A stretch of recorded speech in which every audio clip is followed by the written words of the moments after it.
네, 이어서 한치호 의원의 경제 포커스 이어가도록 하겠습니다. 자, 이제 개장 이후에도 경제 이슈 한번 짚어보도록 할 텐데요. 자, 오늘도 한치호 의원님 옆에 나와 계십니다. 안녕하세요, 의원님. 네, 안녕하세요. 네, 오늘도 빨간 넥타이 좀 차고 나오셨는데요. 네, 오늘도 빨간 넥타이. 네, 이건 현재 저희 좀 2700선 갈 때까지 그렇죠, 끝까지 그렇죠. 매기로 공약을 했으니까 네. 지겨우시더라도 이 빨간 넥타이를 계속 좀 보시고 네. 기원을 좀 하셨으면 좋겠습니다. 그렇습니다. 제 생각이 항상 그런 거지만 사람만이 그 애절하고 네. 절실하면 다 네. 모든 게 통한다고 했습니다. 그래서 어허. 아마 이 여러분들의 그 마음이 잘 모아지면 물론 이제 전체적인 뭐 여건이 다 맞아져야 떨어져야 되겠지만 네. 개인적인 일도 잘 풀리실 거라고 생각하기 때문에 네. 그 염원하는 것만큼 큰 힘이 없다고 생각하기 때문에 제가 2700 될 때까지 넥타이 네. 매겠다고 공약했기 때문에 네. 그때까지 이 넥타이 잊어버리지 않고 꼭 메고 오겠습니다. 네, 그렇습니다. 이제 빨간 넥타이 사나이가 좀 별명이 붙을 것 같은데요. 자, 이제 한채 의원님 본격적으로 이야기 나눠보도록 하겠습니다. 자, 이제 코로나 재유행 조짐이 좀 보이고 있습니다. 이렇게 된다면 거리두기 재개를 검토하겠다고 하는데요. 한번 짚어주시죠. 네, 한덕수 총리님께서 말씀하신 내용이죠. 네, 코로나가 재유행하면 거리두기 재개를 검토하겠다는데 오늘도 제가 들어오기 직전에 그 네. 통계를 보니까 약 한 3만 9천 명 정도에서 지금 확진자가 발생이 됐어요. 그래서 지금 요 다음 뉴스에도 계속 나오겠지만 네. 그 18일부터 50대 이상도 4차 접종이 가능하다라는 그 현재 뉴스가 지금 현재 발표가 됐습니다. 그래서 18일이면 다음 주잖아요. 그렇죠. 다음 주부터 50대 이상에게는 4차 접종을 하고 18세 이상의 그 기저질환자 환자들한테도 4차 접종을 하겠다고 했습니다. 네네. 제가 그 4차 접종 저도 50대 이상이기 때문에 4차 접종에 대한 내용을 좀 자세히 좀 살펴봤는데 네. 그 본인들이 그러니까 사전 예약을 하면 8월 1일부터 이제 가능하고요. 그렇지 않고 그냥 바로 병원에 가시면 병원에 있는 것으로 이제 조치가 가능한데 본인이 원하는 그 백신을 맞을 수 있다고 지금 현재 발표되고 있고요. 현재 병원이나 뭐 이런 게 계신 분들한테는 당연히 4차 접종이 현재 시작이 됐고 그 18세 이상의 기저질환 환자니까 어디 뭐 18세 이상 성인 중에서 어디 뭐 사전에 미리 편찬하신 분들한테도 사전에 4차 접종을 한다고 하고 있고요. 네.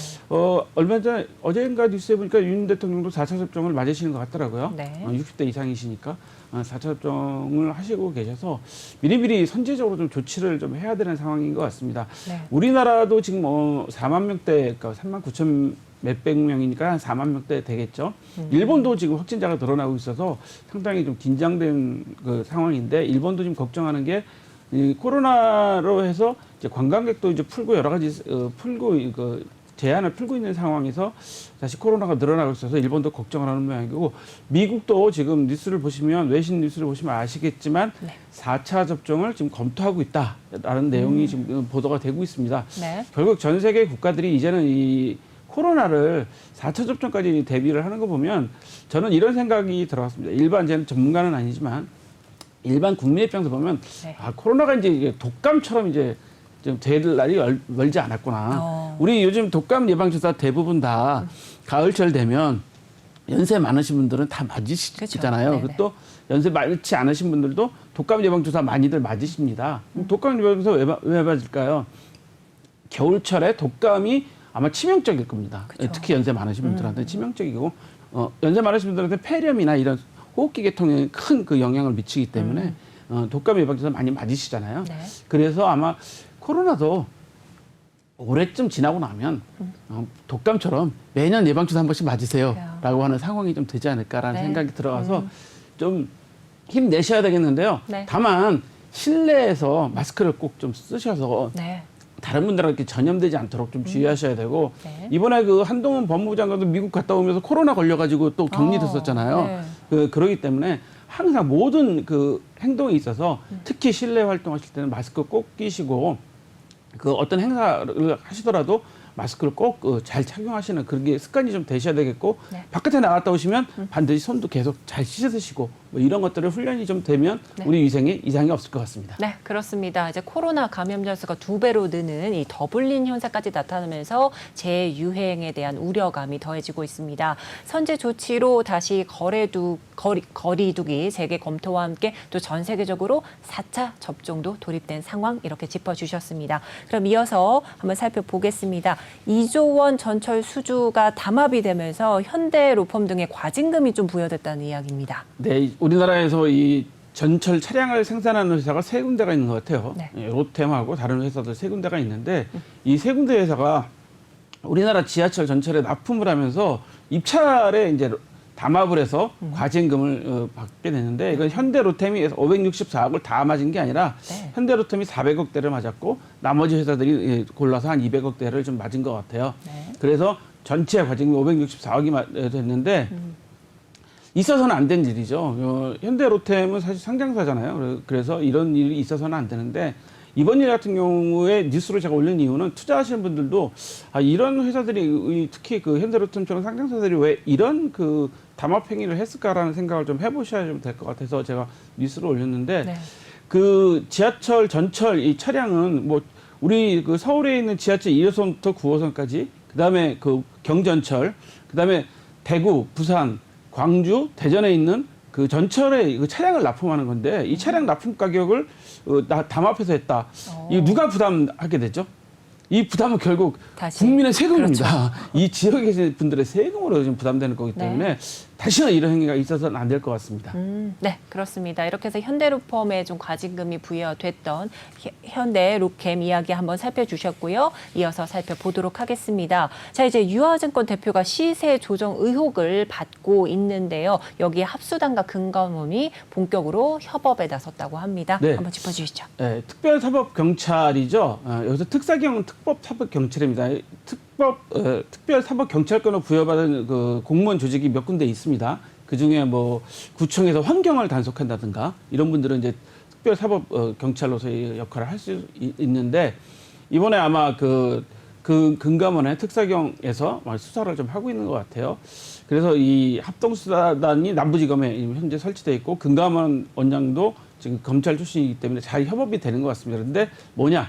유화증권 대표가 시세 조정이라고 하는데 이게 통정매매 이야기를 하고 있는 거예요. 네. 돌아가신 그 선친의 그 주식을 이용해가지고 통정매매를 해서 그 본인이 상속받을 때 여러 가지 그 세금을 좀 세금을 좀 안 내기 위해서 이런 통정매매를 했다는 게 아마 그 증거가 좀 잡혀서 현재 특사경에서 수사를 좀 하고 있는데 금감원하고 지금 그 남부지검에 있는 합수단하고 네. 적극적으로 협조를 해서 수사를 하고 있는데 유화증권의 통정매매뿐만 아니라 모든 지금 현재 불공정 금융 거래에 대한 것들을 더 철저하게 지금 조사를 하기 시작했습니다. 네. 절대로 이런 불공정 행위가 일어나서는 안 되는데 제가 이 뉴스를 올린 이유는 유화증권이라는 상징성이 있었죠. 유화증권이요? 증권회사는 어떤 일을 하죠?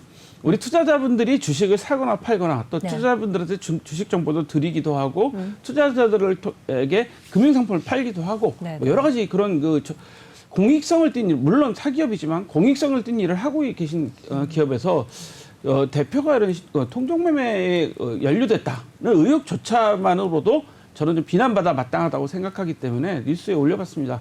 여러분들도 증권회사가 이런 행위가 일어나지 않도록 많은 투자자들이 좀 관심을 가지셔야 될 것 같아서 뉴스를 올려봤습니다. 네, 그렇습니다. 공익성을 띠고 있는 기업에서 이런 대표가 연루됐던 사건 좀 경각심을 불러일으키기 위해서 이제 위원님이 좀 짚어주셨고요.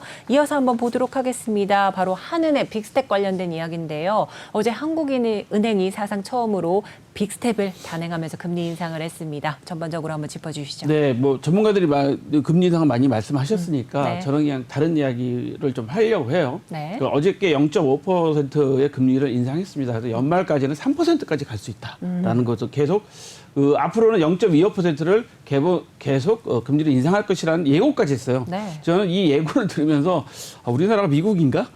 이런 생각하게 됐습니다. 네. 여지껏 우리나라에서 금통이나 이런 통화당국에서 네. 금리를 얼만큼 올리겠다라는 이야기를 한 적이 없잖아요. 예. 그래서 많은 언론들이 기대를 네. 전망을 하고 뭐 예상을 하고 막 그랬었는데 그렇죠. 이번에는 0.5%의 빅스텝 가면서 앞으로 계속 해서 점진적으로 0.25%씩 계속 올려서 연말에는 3% 정도까지 가겠다라고 이제 이야기했습니다. 그러니까 이 금리를 올리는 이유가 뭐죠? 바로 인플레를 잡기 그렇죠. 위해서인데 또 이 걱정이 또 경기가 좀 죽을까봐 맞아요. 경기 부진에 대한 우려도 있는 거죠. 그러니까 네네네. 이 참 어려운 것 같아요. 두 마리 토끼로 다 잡아야 되는데 그러다 보니까 이제 우리나라 주식시장도 사실 어렵습니다. 우리나라 주식시장이 경기뿐만 아니라 우리나라 주식시장은 특히 환율에 많이 좀 움직이는 경향이 있잖아요. 그래서 이제 좀 있으면 미국 재무장관이 오는데 재무장관이 와서 아마 그 추경호 부총리님하고도 대화를 하고 여러 가지 경제 문제 이제 상의를 하실 텐데 그때 혹시 스와프 문제, 한미 통화 스와프 문제 좀 이야기하지 않을까라는 이야기들을 하고 있는 겁니다. 지금 뭐 여당, 야당 할 거 없이 모두 다 금융 전문가들이 우리나라가 지금 한미 통화 스와프를 좀 다시 재개해야 된다. 네. 2020년에 한미 통화 스와프가 끝났잖아요. 그러니까 일시적인 통화 스와프가 있고 상시적인 통화 스와프가 있는데 사실 우리나라는 상시적인 통화 스와프 대상은 아니잖아요. 그래서 네. 일시적인 통화 스와프를 해야 되는데 우리가 이런 경험을 많이 해봤지 않습니까? 많이 해본 게 아니죠. 해서는 안 될 경험인데 네네. IMF 외환 위기를 겪었잖아요. 그렇습니다. 그때 그 통화 스와프의 중요성에 대해서 알고 있고 우리나라 현재 외환 잔고가 조금 떨어지고 있는 그런 성향을 보이고 있기 때문에 통화 스와프는 좀 필요한 부분이다라서 이번에 빅스텝을 하면서 아마 네. 재무장관이 오면 직접적으로 뭐 통화 수합을 재무장관이 오케이 하지는 않겠지만 양국의 경제 실무자들 책임자들이 네. 이런 대화를 통해서 우리나라 외환 시장을 좀 안정시키고 그럴 이야기를 할 것 같습니다. 그래서 뭐 많은 분들이 좀 기대감을 갖고 있기 때문에 네. 통화 수합도 연내에 좀 이뤄질 가능성이 높다라는 내용 때문에 네. 뉴스를 올려봤습니다. 네, 그렇습니다. 이제 물가 안정과 또 경기 침체를 막기 위해 이렇게 두 마리 토끼를 잡아야 하는 상황 속에서 한국은행이 이례적으로 빅스텝을 단행했던 모습도 한번 살펴주셨고요. 여기에 미국 재무장관 방한을 앞두고 이창용 한국은행 이 총재가 이제 스와프 발언에 대한 기대감을 더욱더 고조시키고 있는 상황도 한번 살펴주셨습니다. 그럼 이어서요, 한번 보도록 하겠습니다. 치킨 프랜차이즈 이제 가맹점주들의 이야기인데요. 벼랑 끝에 좀 내몰렸다는 이런 소식입니다. 어떤 내용일까요? 이 치킨 프랜차이즈 치킨 하면 이제 생각이 납니다. 며칠 있으면 뭐죠? 7월 18일이 아마 복날일 거예요. 그렇습니다. 맞습니다. 초복이 될 거예요. 복날 되면 뭐 삼계탕집, 뭐 치킨집 할 거 없이 뭐 사실 대목이잖아요. 네. 근데 지금 그 벼랑 끝에 치킨 프랜차이즈 가맹점주님들이 남는 게 없다. 제가 뉴스 내용을 자세히 살펴보니 네. 얼마 전에 윤홍근 제네시스 BBQ 회장님이 치킨 3만 원 받아야 된다. 뭐 이런 이야기 했다가 네. 엄청나게 여론의 문매를 맞았죠. 네. 뭐 삼겹살보다 비싸냐 뭐 이런 난리가 났었는데 네. 지금 사실 그 치킨 업계가 좀 어려운 점이 있다는 거 지금 뭐 뉴스 좀 이렇게 크게 올려주셨는데 네. 누구나 다 좋아하는 간식이고 영양식인데 이제 문제는 치킨 닭값이 뿐만 아니라 이 해바라기 이후 이 기름값이 엄청나게 올랐잖아요. 지금 전쟁으로 인해서 기름값이 한 60% 정도 인상됐다고 그래요. 그래서 상당히 힘들어들 하시더라고요. 네. 저도 이제 단골 식당에 가서 사장님들한테 말씀 들어보면 도저히 가격을 올리지 않고서는 어떻게 할 수가 없다. 그래서 가보셔서 아시겠지만 식당들이 전부 메뉴판의 가격을 다 바꿨습니다. 올리고 있는 상태인데 치킨은 특히 인건비도 올랐죠. 그다음에 공과금 올랐습니다. 전기료 이런 거 다 올랐지 않습니까? 가스료, 전기료 다 올랐죠. 그다음에 인건비 올랐죠. 네. 그다음에 거기에 재료비까지 특히 대표적인 게 뭐 밀가루나 뭐런 그런 차지에 치고라도 치킨에 제가 알기로 제일 많이 소모되는 게 기름인데 네. 해바라기 값이 60% 이상 올랐단 말이죠. 결국 그래서 이 기사의 말미에 보면 혹시 윤홍근 회장이 3만 원 이야기한 게 사실 빈말이 아니었다 이런 이야기 하고 있습니다. 그래서 어떻게 합니까? 우리 닭 사다가 집에서 에어프라이에다 지금 돌려서 가족들하고 넣어 먹는 수밖에 없는데 그렇다면 또 프랜차이즈 사장님들이 어려우시잖아요. 그래서 아무튼 많은 가격들이 좀 오르고 있다. 그 중에서도 치킨은 더 어렵다는 이야기를 좀 말씀드리고 싶어서 이제 물가 많이 올랐으니까 맞습니다. 우리 서민들이 좀 효율적인 소비를 해야 되겠다라는 생각에서 뉴스를 올려봤습니다.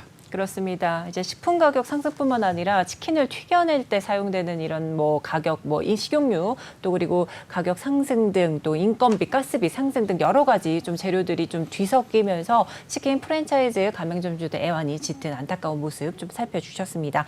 자, 이어서 한번 보겠습니다. 법원이 웅진에너지 회생 절차를 폐지했다는 소식인데요. 네. 좀 안타까운 게 웅진에너지가 웅진하고 미국에 있는 태양광 회사하고 합작을 해서 만든 회사인데 결국은 이제 지금 상장 회생 절차에서 폐지 절차를 밟게 됐어요. 네. 결국 이제 회생 절차 폐지라는 것은 이제 기업을 파산을 얘기하는 거거든요. 여러분도 잘 아시겠지만 기업이 회생 절차에 들어가는 것은 기업의 잔존 가치와 청산 가치 중에 어떤 게 더 높으냐에 따라서 이제 결정하게 되는데 잔존하는 게 더 높으면 법원에서 회생 절차를 해줍니다. 다시 살아날 수 있도록. 그다음에 파산하는 게 더 적당하다 그러면 파산 절차를 받게 되는데 회생 절차를 폐지시켜 버렸어요. 그러니까 더 이상 살아남을 수 없다 그러는데 제가 오다 이 뉴스를 좀 자세히 살피면서 네. 저도 공대생이 아니어서 인곳이라는 그 부품하고 네네. 웨이퍼를 생산하는 기업인데 중국 업체들이 95% 이상의 그 점유율을 가져다 보니까 이 업체가 더 이상 이제 어떻게 생산할 수 가격이 안 맞는 거죠. 결국 태양광도 우리가 많이 하고 있지만 제일 중요한 부품들은 다 중국 업체들이 차지하고 있다는 거예요.